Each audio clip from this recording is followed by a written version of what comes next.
Okay, we are live. Nice. Let me reload, make sure everything is good. We are live. Okay. Anyone here? I don't think anybody's here yet, but there will be a VOD, so welcome to Worldbuilding Warmup. This is a world-building sort of pseudo-podcast. Plan is, it's going to be every Friday. I'm going to have a guest every day. Hopefully we can change the guests. I'm Chosby. I'm a world builder. I do fantasy, sci-fi, whatever the hell I'm feeling like. And I'm going to be using this series both as a way of talking about world building, talking about what I'm doing, talk about what things are, how world building is going in modern media. And today I have a guest with me, Conor. Go ahead. Hello, I'm Conor. I'm from the same worldbuilding server as Chosby here. All right. I'm happy to talk about worldbuilding. So, today, specifically, we've got a couple of topics to go over. Today, we will be starting off with consistency, realism, and what that means for your setting, right? Now, for this to make any sense, we've got to lay out some definitions. First, we all know what consistency is. It's when you set up a concept or an idea, you have to make sure that, well, it's consistently used. If you introduce a chicken and then you use a chicken as a word for a house, doesn't really make much sense because, for your past, 10 episodes of whatever you're using, chicken has meant the bird, right? Something like that breaks consistency. Realism is more difficult to define, and it's built off of consistency. For realism, from our sense, from most people's perception, realism is how closely a setting or a concept ties into the real world. Now, from a world building point of view, you can kind of take it both ways. That's why I'm going to set up these two terms. I call them internal realism and external realism. Now, what do I mean by this? So, internal realism is what I talked about with the chicken house example. Internal realism especially applies to new concepts in a universe. Things like magic, crazy science fiction, not even science fiction, just fictional technologies. Think Star Trek, Star Wars, all that. Concepts that don't exist in the real world, concepts that are new to the setting. Something like a blaster in Star Wars or magic in Dungeons and Dragons. Internal realism is when the way the setting treats this new concept is consistent. Say there is, when you set up your magic, you set up that when a wizard shoots a ball of fire, he has to draw a symbol in the air and say fireball. And it is said explicitly that that's what you need to do to cast a fireball. But say later on, somebody, without saying a word, without drawing the symbol, puts their hand out and shoots a fireball, right? Now it's inconsistent. Now, did the rule really matter in the first place? You could set up something that makes him not have to do that, but generally, when you introduce a rule to a setting for internal realism, you want to keep it consistent. Now, external realism is what I talked about earlier. External realism is how closely something in your setting applies when compared to the real world. Most settings will have humans in them, right? We know humans, we generally have a good idea of how humans act. We have a good idea on what humans do, how they talk, how they think, all that, right? When you're going for a setting more focused on external realism, or when you're applying something from the real world at all, generally, external realism is what you want to angle towards. If you have a human in your setting, generally, the audience will expect them to act like a human. They know humans, right? So, if they don't act that way, say they have a longer lifespan, or they can use magic, you want to apply something new to them. If it's just a rule of the setting, then that's fine. You're more going for internal realism. But if it's a setting that is more based on external realism, playing by the rules of the real world, you'll want to introduce something new beyond humans can use magic. So external realism, how closely a setting's rules relate to the rules of the real world. And internal realism is how consistent, there it is again, how consistent a setting's rules are applied. Anything to say on that, Connor? A common example, actually, of humans having like a mistake with human characters on the external realism is like Mary Sue's, like perfect characters with no flaws. That is a good example. So, for people who don't know what they're talking about, Mary Sue's, I think the term for male characters is Gary Stews, but I don't know, right? Generally, a Mary Sue is a character who is, as Connor said, perfect, no flaws, and any flaw that they do have generally feels tacked on or doesn't come up. It's like pretty superficial flaws. Yeah, things like, oh, my character is a perfect goody two-shoes who's the strongest warrior, a great wizard, and very kind. But they can't tie their shoes. That's their flaw, right? That doesn't really matter, right? No. If you're making a character, generally they're going to have something weird about them, right? People aren't perfect cutouts, right? If we're talking, weird things, I remember reading somewhere, I may need to double check this, don't take it as gospel, but I believe the Prime Minister of Canada during World War II was a practicing psychic. I'm not really going anywhere with that other than people are weird, right? People are very consistently weird. So if you have a character that's not weird in any way, doesn't have anything going on, right? It's going to feel out of place, right? Because they're not going to feel like a person, right? Now, when it comes to internal and external realism, I've got a couple examples of settings that more lean towards one side of the spectrum or the other. So starting with internal realism, the settings that I like to apply the rules to, I like to say internal realism more applies to are Warhammer, both sides, Warhammer 40k, Warhammer Age of Sigmar, Warhammer Fantasy, to a lesser extent, but Warhammer Age of Sigmar and Warhammer 40k, very much so. They have very weird rules, and generally the real world rules that we expect the setting to follow, the setting ignores. Or they have a reason why the new rules supplant the real world rules. As well, the setting's pretty inconsistent, so even the internal realism's pretty shaky. If you ever want to see the most difficult conversation to have, try to talk to a Warhammer 40k fan about how powerful a lasgun is, and you'll get 100 different answers in the same conversation, right? Nobody knows. Company doesn't know, the writers don't know, the readers don't know, right? It's an example of a setting that goes more towards internal. A setting that does it pretty well, up until company stuff, is Fallout. Now, Fallout, before the stream, I was talking a bit to Conor, and Conor recommended it as a good example of internal realism because Fallout is exploring a technology that the world doesn't have and a technological path the world didn't follow. Now, Conor, if you want to take over why this is a good example of internal. Because, it's not external because it doesn't follow our rules, but it is something that's going to require its own internal rules for it to feel like something that fits in the world properly. If it just had lots of random things going on, it wasn't following any real set of rules, it would feel very just odd. It wouldn't fit into place.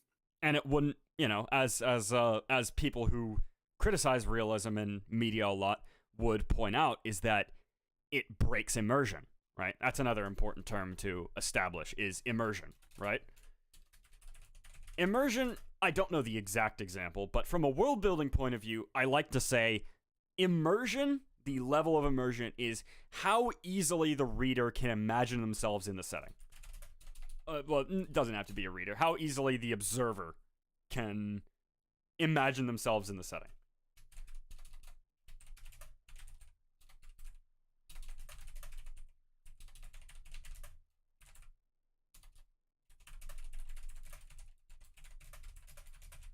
So, a lot of the time when either internal or external is broken without explanation, it breaks immersion.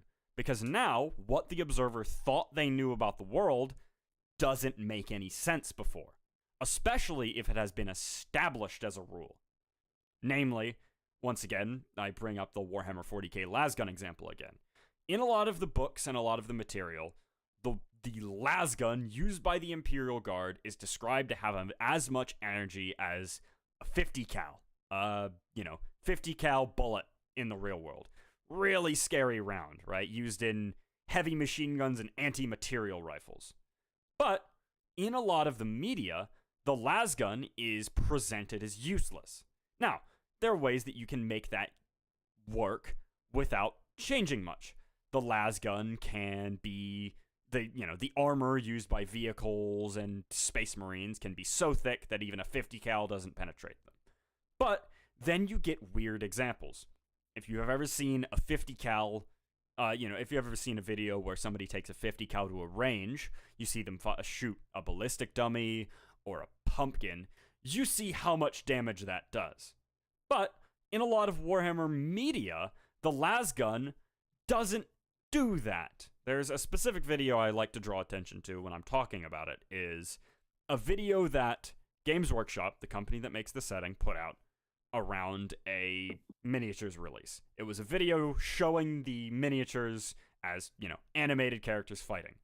One of the characters shoots one of the others with their lasgun. Guardsman shoots an orc. If the thing, exposed skin, not wearing armor, anything like that, right? Orcs are described as tough, but they are still just flesh and blood. Now, go back to the 50 cal shooting a pumpkin, right? If you know what that is, keep the image in your head. In the video, the lasgun burns a tiny hole in the orc's head, and he slumps over without any energy put on him, right? Now, the 50 cal example doesn't make any sense. There's been no indication that there was actually that much power. So, you start not believing the writer. And the moment that little seed of doubt gets placed in your head, you don't know what's going on. Now, that's internal realism. I've probably gone on long enough about lasguns. External realism, once again, how well we tie into the real world. Some good examples of that are, firstly, a setting that neither of us know all that much about, but for external realism, The Expanse. And I'm sure people, if anybody from the server is watching this, you probably know what The Expanse is. It's a sci-fi setting that tries its best, even with its, non-realistic or experimental technologies. It tries its best to play by the rules of real science. That's a lot of the draw. That's a lot of the draw for a lot of people, is that it's realistic. Right? Now, this comes back to most people when they talk about realism just mean external realism. Now, on a topic that Conor here is significantly more well-versed in than I am, another good example of external realism is Song of Ice and Fire. Now, Song of Ice and Fire has, especially for, I'm guessing most of you haven't read the books, you've probably seen Game of Thrones, the show. Game of Thrones does a really good job at setting up the gritty, realistic medieval world. Things like marriages at forced marriages at a young age, political murders, all that stuff, right? But there is one big example, and I forget how long the seasons were, but 2 seasons of good examples of what can happen. 10, 12 episodes, I believe. Yeah. About 10 episodes, or maybe 20. I forget exactly when it went down the drain for most people. But Song of Ice and Fire, Game of Thrones specifically, has good examples of what happens when you break external realism. Now, the one that Conor brought up to me before, I'm still not the most versed in it, so I'll let him take over from It here. was the But Siege of Winterfell, which I honestly, anybody who has watched the show, right, is immediately going to know. Like, if they know anything about how actual sieges work, like at all, they'll immediately know what I'm going for. Which is, yeah, Siege of Winterfell, right? White Walkers are coming up onto Winterfell, and you've got Jon Snow there with his army ready to fight them. And they have their fort, they have their walls, and they know the enemy's coming. And they decide that rather than go behind the walls and set up inside the walls like you would do when you build big fortifications, the they're going point to of stand. castles. Yep, they're going to stand outside the walls and line up, right? And then not only are they going to do that, they're then going to get their catapults and put those in front of the infantry. Out And in the then open. not only that, they're going to get their cavalry and they're just going to charge them completely by themselves with absolutely no support into the enemy. And they die because, yeah, what to expect, right? On top of And that, then not just an unsupported cavalry charge, an unsupported cavalry charge into zombies. into a horde, a horrible Horde horde. of zombies. And yeah, they get run over. They quite unsurprisingly just get run over. And great example of the complete breaking of external realism. Because, as Conor brought up, if you know anything about medieval siege, combat tactics, all that, you know they did just about everything wrong. Right? Yeah, they really did. They did just about everything they could completely wrong. They had, from what I remember of the scene, it's been a while, they had things like trenches full of spikes for the zombies to get stuck on because they're big dumb zombies. But okay, 1 second. Yep, you got it. But they, if I remember correctly, they put their catapults in front of the pits, right? I believe they did. I'm So, for now, but I believe they did. You know, your best way of dealing with the zombies is specific weapons and your catapults. The best way that you are going to delay the zombies is with your trenches and your infantry, which are both behind your catapults. So, completely failing to delay the zombies from getting to your catapults, right? Same thing with cavalry. Now, if you know anything about a lot of historical warfare, cavalry in a lot of cases are as much an actual threat as they are a psychological threat, right? A big cavalry charge is scary, right? You know, from the soldier's point of view, right? Zombies, they don't feel fear, right? They're zombies. They're a bunch of puppeteered corpses. So the image of a huge wave of cavalry charging at them isn't going to affect the zombies in any way. They're not going to slow down or anything like that. They're just going to charge you. And that's when cavalry falls apart. Because, all in all, it's really hard to fight, you know, in melee, right, with sword and shield, while you're on a horse, compared to if you're on foot. Right? So, all these on-foot zombies that you have no advantage for with a frontal charge for your cavalry are now unsupported in the horde of zombies. And as Conor said, they just get completely run over, right? So, you know, Song of Ice and Fire, Game of Thrones show, great example of both good setup for external realism and the consequences of failing to keep external realism. And it's a struggle for external realism settings. Now, for the internal realism, it's less of a problem, as I brought up with Warhammer 40k. Warhammer can be very inconsistent, right? But it gets away with that because most more people... abstract, I suppose. It is. It's much more abstract because a lot of the rules are made up. A lot of the rules that we would normally be expecting to be followed are clearly broken, but given explanations for them, even if the explanations are pretty much word soup, right? Yeah. There's an explanation there.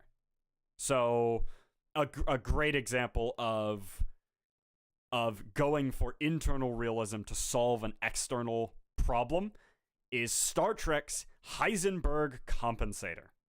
Now, transporters, Star Trek's fancy teleporters, should not work based on a principle called the Heisenberg uncertainty principle, right? Star Trek sidesteps the Heisenberg uncertainty principle by having all of the transporters be equipped with something called a Heisenberg compensator. Now, what does it do? It compensates for the Heisenberg uncertainty principle. How does it do that?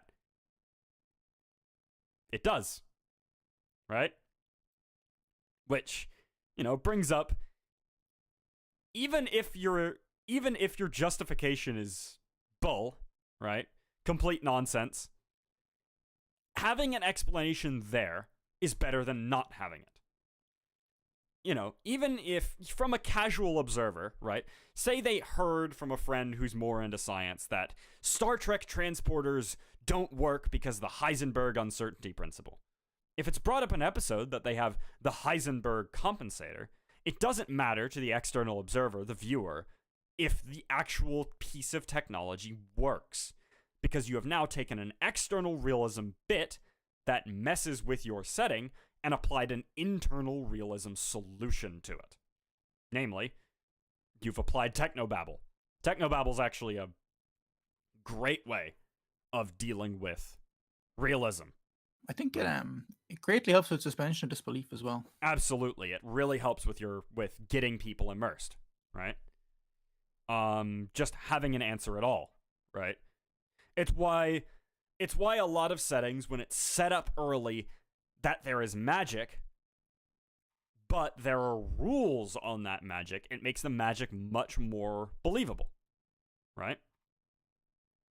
It's also why things like urban fantasy tend to really struggle with suspension of disbelief, right? Because the setting is supposed to be another layer to the real world that people can't see, right? Which is automatically, well, it's the real world, right? Introduce a solution. You can definitely sidestep it. There's things like Vampire the Masquerade, right? A lot of cool stuff there, right? But it's a problem, right? Now, gotten through that. It's taken us about, 20 minutes? Pretty good, right?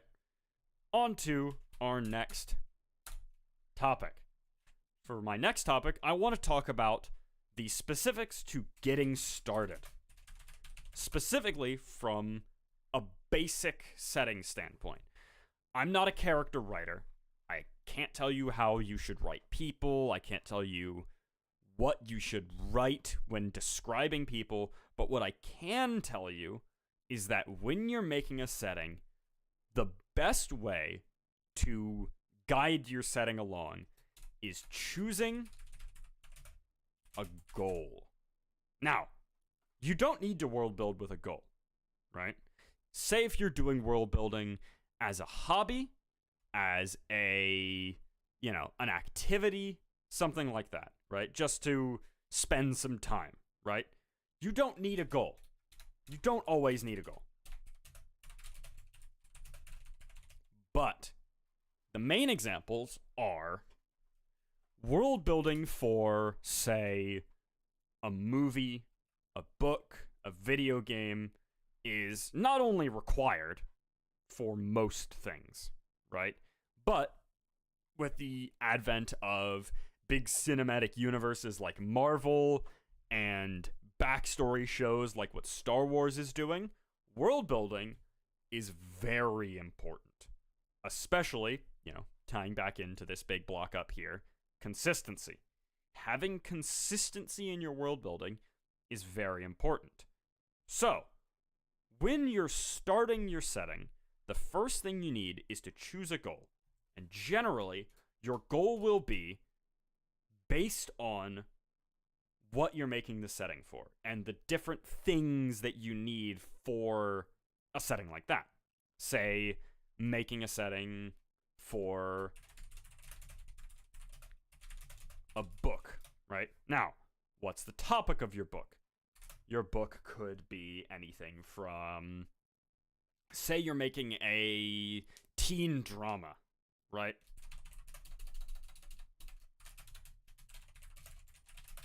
Something like, everybody's heard of Twilight, right? Or you could even classify Harry Potter as a teen drama, right? Yeah, you could. You want to focus on there. You want to focus on characters, and you want to focus on things that apply to teenagers. If you're making a teen drama, you don't need to extensively world build how the judicial system of the federal government works. Not because it's not an interesting topic, not because there aren't some settings where you will need explicitly to do that, but because it doesn't apply. It's why having a goal is so important. Because if you have a goal, then you know what to focus on. Say you are making, a good example is currently Andor. Andor is a backstory for an existing property, and specifically a background world building piece based around essentially a spy thriller, right? So, what you want to establish with something like Andor is, say, your book focuses on a heist, right? Put that for here, heist, right? Say your book focuses on a heist. For your heist story, say it takes place on Earth and you're stealing from a bank in Hong Kong, right? For this story, you don't need to know the current political problems with Jamaica, right? It's not important, right? So, all in all, goal helps you establish what's important for your setting.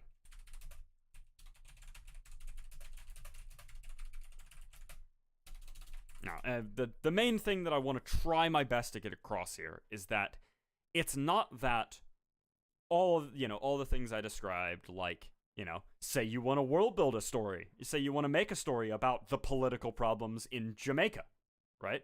Then that's your focus. But if you're making, say, your Hong Kong bank heist, it's not important, so you're not going to want to focus on it. Hell, you could even find a way of bringing it up, but it's not going to be a focus.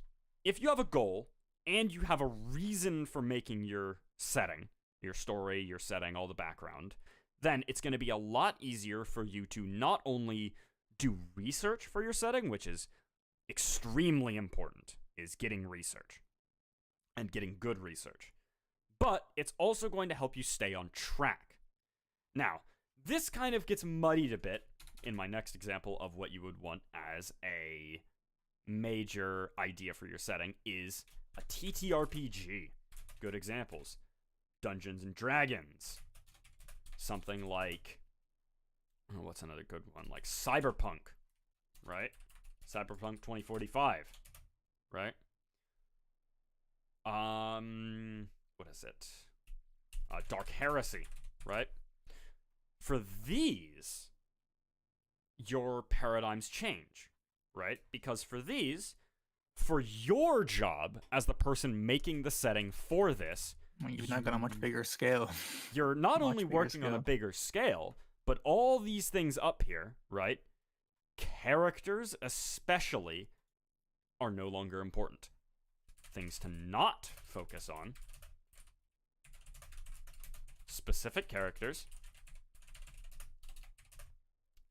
small details, and drama. Because not because these aren't very important for these things, but because these things are on the GM, the game master, and the players. So, for you making a setting for this, for a TTRPG, for things to focus on, you need to worry about big picture, locations, and politics, right? Generally, and I'm not talking politics as in standings, right? Like opinions and all that. I'm talking about, it would probably be better to put it as political systems, right?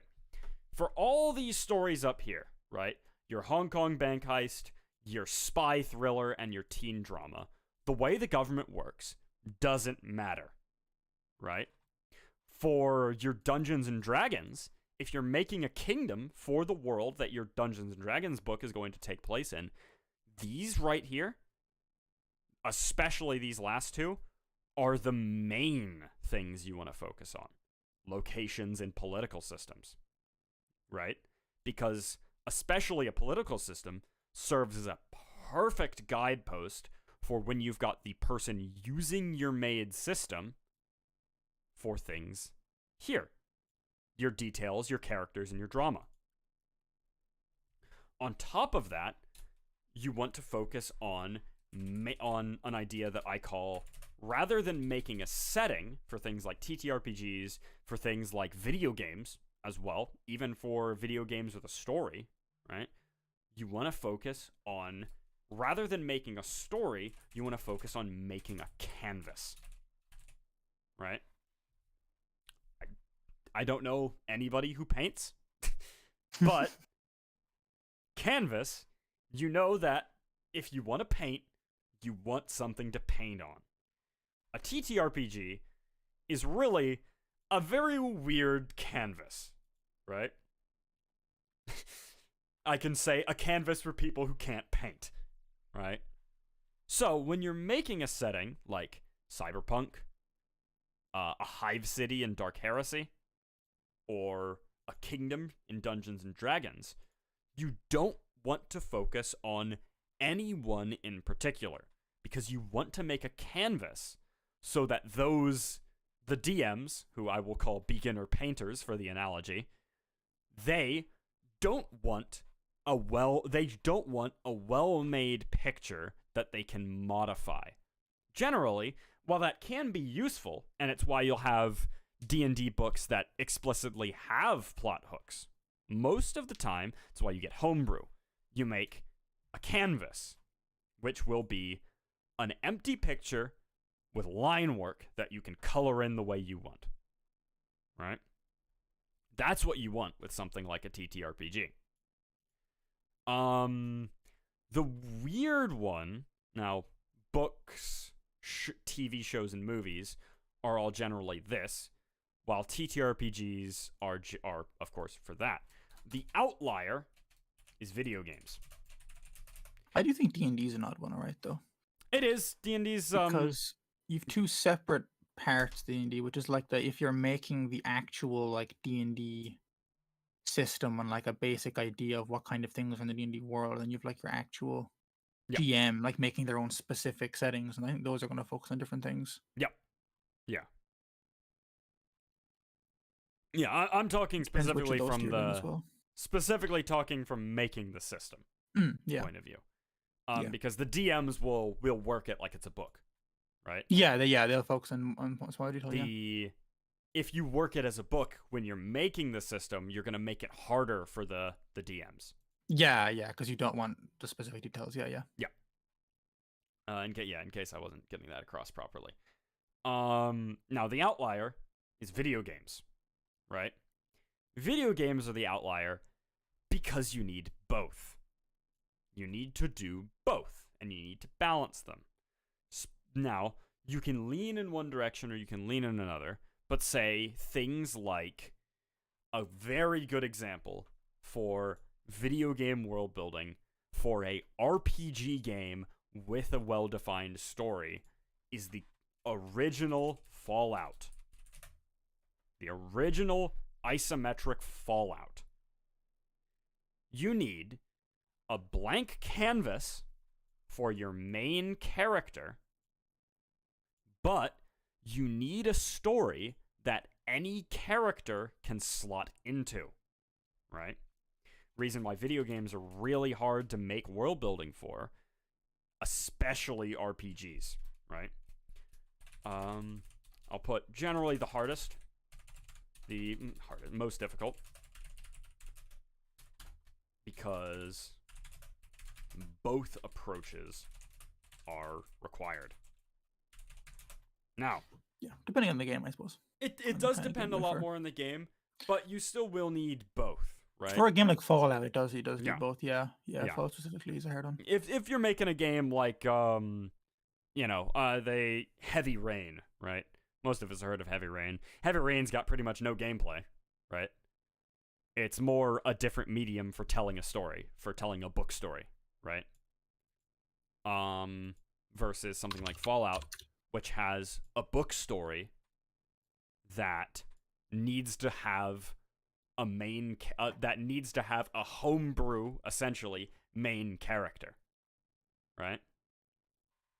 Because that's what makes it hard, right? It makes it really difficult, is that you need to make a book where your main character is ambiguous, right? So it makes things like that very difficult. I think there was somebody pointed out like a kind of a common thing that happens because of that, which is like characters who end up being like an asshole with a heart of gold kind of characters, because it allows you to have a character who it allows the player to do some pretty morally ambiguous things, and it still suits the character, or they can be like very, they could be like they could play all like kind of peaceful route, and it still makes sense, right? Like you can kind of, to some degree, it makes sense either way. If you've got a character who's outwardly like a bit of an asshole but has a heart of gold, Yeah. it allows a bit of each. It doesn't feel completely out of place either way. Yeah. Now there are games that are weird on that, with things like Fallout 3 and Mass Effect, where there's a morals system, right? Yeah, But yeah. even then, that is still the story bending to an ambiguous main character, right? It's significantly slivered down, right? Because now you've boiled down a bunch of different character archetypes into good and bad. I think for like Mass Effect, it's Paragon and Renegade, and for Fallout, the Bethesda Fallouts going forward, it's Karma, right? Good and evil Karma, right? But video games generally very hard to world build for, simply because you need to tell a story. You need to tell a story that includes a canvas as a central point, right? A video game, like a main character, right? Especially. All that. Let's see. Now, our next topic. Okay, now. That one didn't take too long. As in, I think that took us like 10 minutes. But it's a pretty quick topic to go for, but it's very important. Don't get the speed twisted. It's very important for knowing what you're doing, right? Especially having a reason to make the setting. Now, another thing that is a lot of times difficult to do is inspiration. I think it's highly important, though, personally. That's where I get lots of my ideas from. Absolutely. Inspiration is the most important thing in world building. It's actually, oddly enough, that's where I start. I usually have inspiration, and then I'll come up with like a very basic idea, and then try to make a goal based on that. That's usually where I go with it. Same here. I will generally, when I make a new setting, I will be inspired by something else I saw, right? Now, inspiration does have a dark mirror to it, which is plagiarism. Yeah. You need to be able to, when you're making a setting, balance it out between being inspired by something and plagiarizing something. There's one you really want to do, and there's one that is pretty much the most important thing when you're world building, and there's one that you need to avoid at all costs, right? What you want to do is you want to sit in that middle ground, namely, if you are taking inspiration from media. There is a way that you can take a lot of inspiration and pretty much take inspiration from something by taking it one-to-one without plagiarizing it. And that's history. Now, the thing with taking inspiration from history, right? Taking inspiration from history is actually pretty difficult.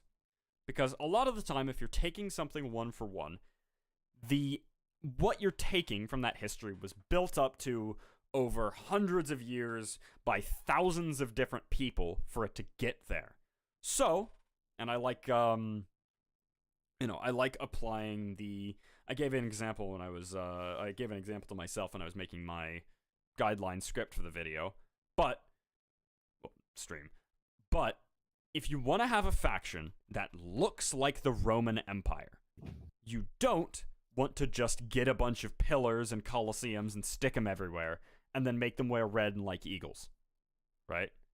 Because yes, that's the visual identity of what most people think of with the Roman Empire, right? But the Roman Empire has a very rich general, background and culture that led to the Colosseums, the red, and the eagles. That is what you want to use as your inspiration, not the end goal.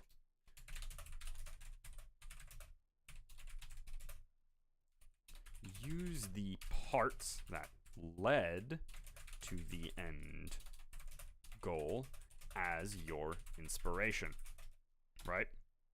Things like, rather than looking at Sparta, right, and just taking the image of Sparta, right? A better thing that will make your setting a lot more internally realistic is do not take Sparta at face value. Instead, attempt, and a lot of the time this isn't going to be possible, so you're going to have to take secondhand, but try to get translated Spartan literature and bits of Spartan history. Use those as your inspiration.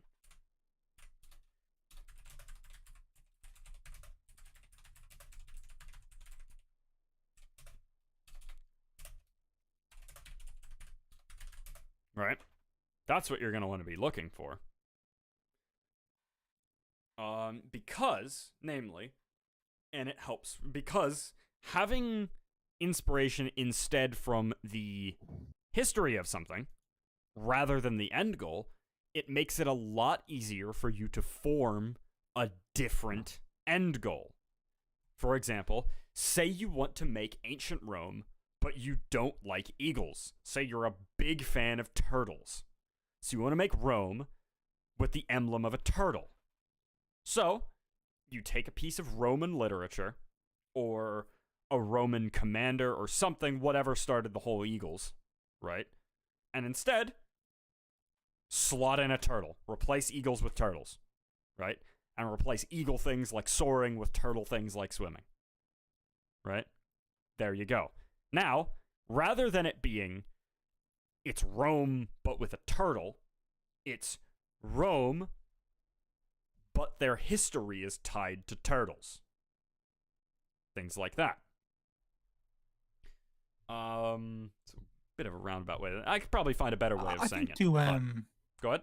If you want to really make that work, then as well, though, you will have to make sure that you change some other bits to suit turtles as well, better than eagles. Yeah. Because let's just say for a second that Rome idolized eagles. I don't know if they actually did, but let's just say for a second they did, right? Yeah. Rome was this faction idolized eagles, and they had something that they decided that eagles did when they hunted for food or something, and they were trying to replicate that.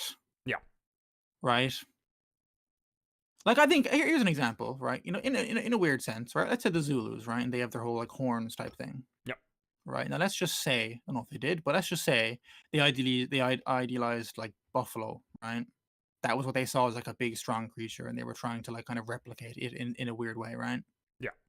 Then maybe if you change it to something else, you try to have them replicate that in a certain way. Yeah. For example, Africa again. Let's say they got Nile crocodiles as their thing, right? Yeah. Maybe they tried to do very aquatic warfare or something. Yeah. Yeah. Rather than horns, they use teeth, right? Yeah. Stuff like that, right? Yeah. You want to. It's why I recommend, rather than taking end goal and changing it, you take the build up to you take the reason for the end goal and change that, right? Rather than it being Rome but turtles or Zulus but crocodiles, it is okay. The Zulus had horns, rather than horns they have teeth because I've replaced what they idolized with the crocodile, right? Stuff like that, right? That's how you take inspiration from history. Now, the much harder one, and the one that I still occasionally struggle with, right, is inspiration from media. Now, generally, this will be where you get most of your inspiration, right? But there's a caveat. One, you don't want to copy it over, and you can't copy it over verbatim, because then that immediately is plagiarism, right? Which is the avoid at all costs. Not only is it, illegal, but it will hurt your setting in the long run, because rather than making something yourself or making something interesting, you're taking something interesting from something you like and just using it, right? Now, even if you do that, you want to have a different... Now, unlike with history, what you can do for being inspired from media and avoiding plagiarism is being inspired and taking the end goal and instead completely make the approach to the end goal. Say you want Star Wars blasters, right? Blasters are a laser weapon that uses a gas to fire a bolt, right? You really like the image of Star Wars blasters. But you can't just use that. You can't use, it's a gas that I ignite with a laser and shoot a bolt, right? So you go, and it's something that I've done in settings in the past. You'll have a plasma gun that fires plasma in a magnetic bubble, right? I don't think the tech works. I've never tested it. I'm not rich, right? I couldn't fund that. But, I mean, the fact that I'm streaming to, one guy right now should say that. But generally, what you do there is that even though it looks like a Star Wars blaster, it's not, right? Now, that is still treading the line, because at its core, it's a Star Wars blaster with a funny explanation, right? But it is different. And as you develop the setting into more for something, now, this only really applies when you're making a video game or a TTRPG. If you're being inspired by media for a book, movie, or TV show, generally what you want to do, if you've got the money to do something like that, what you want to do is, instead of just taking a part of it, you go to the company that owns the rights to that and ask if you can use it, right? Say you're a big Star Trek fan and you want to make a Star Trek story, right? Go to the, who owns Star Trek right now? Is it Universal? Do not know. Let me check. Star Trek. Let me Google that real quick.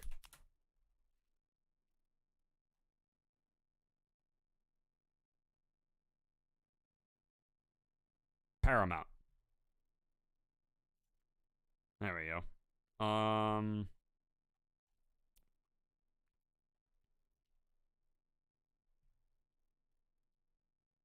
Yeah. Currently, it's airing on Paramount, stuff like that, right? You want to go to the people who own the product and ask if you can use it, right? Use the setting. That's what you want to do for being inspired from media. Or you take the end goal, so either the owners of the setting to make a story in the setting, or if world building, take and modify the end goal of a piece of world building and make your own process, right? Make your own parts to it. And again, the Star Wars blaster example. It's not a blaster. It doesn't use a gas and a laser. It's a plasma gun that uses a battery pack and a focusing lens, right? From, if this especially goes if you're making for a video game, because then you can just say I liked the visual, so I'm using it, right? Like, I believe the original Fallout laser guns weren't a beam. They were like a Star Wars style energy bolt. I do actually think something that's really important. I don't think you touched on this yet, Go ahead. but I've seen it happen in a few settings, right? And it's a big problem with plagiarism, in my opinion. Is that okay? Somebody will they'll have a setting, they'll like the setting, they'll see something in the setting that they want to try and bring into a setting of their own, right? I think that this often happens if they essentially make their setting around the goal of having that thing in their setting, right? And that'll be like a central thing to their whole setting. Um, and so they won't, because you can do that, but you have to, I think, go back and figure out why that thing was in the setting you're taking it from. Yeah. Because you may just end up trying to bring it in and build around it, and there's gonna be things that just don't work with it properly. Like, it won't be consistent. And this works with the historical one as well. Like, they may just have things that wouldn't actually work in the situation you are now trying to get them to use it in. But if you'd gone back and taken a nice look at why the things in setting or in history used whatever they're using, then it would make it'd be a lot more cohesive. Yeah. If you're, I think I kind of touched on it earlier, but yeah, it's a much better, the way you've said it, is that when you're making a setting, if you plagiarize, it's also going to hurt your setting in the long run. Because a lot of the time, thank you, Giga, there for your comment. Personally, I'm a fan of intellectual property theft. Oh boy. But generally, you want to avoid that because, as Conor said, if you're building your setting around something, around namely a piece of plagiarized world building, it's going to hurt the setting when you're actually writing everything down because you're going to need to stitch things onto it rather than building up from it, right? That's the big issue with a lot of plagiarized stuff. It's also why it's really easy to call out plagiarism in a lot of writing, right? Because it will feel out of place, as Conor said. Now, we are approaching the hour mark. Let's see. Now, What's we have to touch on? there is one thing left to touch on. There's one general thing left to touch on. And that is the idea of originality. Oh, yeah. Now, originality is very important. It's very important to be original because the originality of your settings is what gives it character that makes it distinctly yours. For example, if Conor was making a setting and Conor really, really likes shotguns, right? Pretty cool. Conor will make, for the setting, he'll make an original shotgun, right? Say the main character of the book uses an in-universe shotgun that Conor designed. For me, I'm a big fan of power armor, right? Power armor is a pretty ever-present concept in a lot of modern stuff. Fallout, Warhammer, Alien had power armor, Avatar, a lot of stuff has power armor, right? But if I was to make a setting with power armor as one of the main focus points, the thing that would really make it my setting is if my power armor was distinct from other power armor, right? Originality is most important when you're talking about how distinct your stuff is from other things in the same genre, right? The same field, right? Most important when related to other pieces of media / world building in the same field. Now, originality can also be a writing trap. Originality can be a trap in the way of if you focus too much on being original, it can hurt your setting in the long run.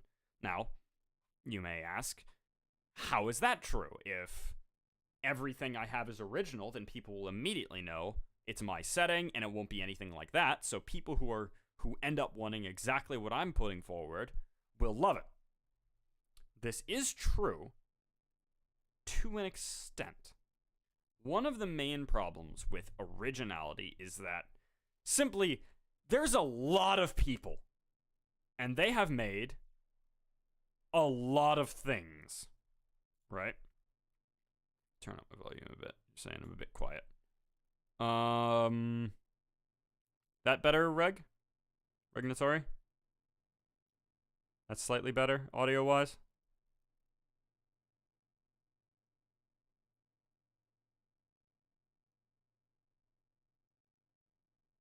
I'm gonna hope it is. I'll watch the chat for if you say anything. But originality can end up as a trap for especially things like using existing ideas but trying to warp them to be your own in ways that don't make any sense to the reader. Now, you want to factor in tropes. Now, tropes are, people talk about dreaded tropes, like you can't have tropes in your story, right? Tropes are inevitable, right? The example I like bringing up is, say you have a fantasy setting based on medieval Europe, and in the setting there are elves, orcs, and humans, right? Pretty standard setup. I can name, people who look at a lot of media could probably name 100 different settings that have humans, elves, and orcs, right? Now, you are making this setting, but you want to be original. So, your humans are humans, your elves are dragon people that shoot lightning, and your orcs are slugs. Now, this doesn't work for several reasons. Paramount among them is immersion. When people think of orcs and elves, when they think of orcs, they think of either Lord of the Rings or probably World of Warcraft. They think of the big, angry green men who want to hit you. And when they think of elves, they'll think of, once again, Lord of the Rings. They'll probably think of, if they're more into fantasy, like Warhammer. There's a lot of things with elves in them, and generally, they are majestic, tall, pointy-eared humans, right? Humanoids, right? It's generally what you get when you get an elf. The problem with changing the definition of these things to make them into something else is that when people are trying to immerse themselves in the setting without things like art or in-game assets. Now, that kind of originality can work a lot better for TTRPGs and video games, right? Because those are very visual, right? Especially a TTRPG, if you have a weird orc for a TTRPG, you can really do whatever you want with it because it's going to have its own backstory and people are going to accept that backstory, right? Still, I'd say avoid it. But for things like a book, if people are trying to get into the mind of what a knight fighting an orc looks like, they'll think of a dude in plate armor with a sword fighting a big green man wearing some furs with an axe, right? They're not going to think of a slug with a shotgun. Nope. Right? And that's where you get the trap of originality, I call it, right? Being, if you go too far down the path of, I'm going to be as original as possible, then you lead to the problem of people from the outside really need to know what you're doing, what you're writing, your story, all that, to even know the basics. And it's going to take a lot longer to learn the basics because they're preconceived notions of what things are based on media following similar, definitions for things. I do think like you can make it work, but there's a lot. You're putting a lot more work on yourself to make very unrelated things actually work out. Like you're really gonna have to do a lot more setup and build up. Yeah. to make them like to kind of immerse people, I suppose, in the world before you can really start doing anything Yeah. in the story really properly. Yeah. 2:30. All right. Yeah, but all this, it's kind of sounded like a rant against being original. Be original. It's what makes settings worth looking into, right? If Warhammer takes a lot of inspiration from Dune. If Warhammer was literally Dune with power armor, it would be infinitely less interesting, right? If World of Warcraft was just Lord of the Rings with more fantasy species, right, it would be significantly less interesting, right? You've got to warp things every now and then for the sake of originality and for the sake of making a good setting. But you don't want to be original to the point in which it hurts your setting. This can also apply to things like science fiction, right? It applies less so to science fiction because generally with true science fiction, I would say things like Star Wars and Warhammer are not true science fiction. I'd call them more science fantasy, or in a lot of cases just straight up fantasy, right? But science fiction is about exploring science, right? The future of science. So there's a lot of words that are used consistently throughout science fiction that mean completely different things across settings, right? That's pretty normal because what people are there for when they're looking at true science fiction is your explanations of the tech. So the term doesn't really matter. But it's very important for fantasy, right? Consistent naming schemes are very important for fantasy, right? Especially. Now, so we've gone through inspiration, starting a setting, consistency and realism. I think, all things considered, kind of have it. I think we are done. So, outro-wise, Connor, it's been great having you here. Mm-hmm. I'd say this has been a really good... I'd say the stream's come together really well. I think so. So, I'm going to... I'm listening on my phone. I'm going to let things get to where you said I think we're good, and then I'll end it. Mm-hmm. Cool.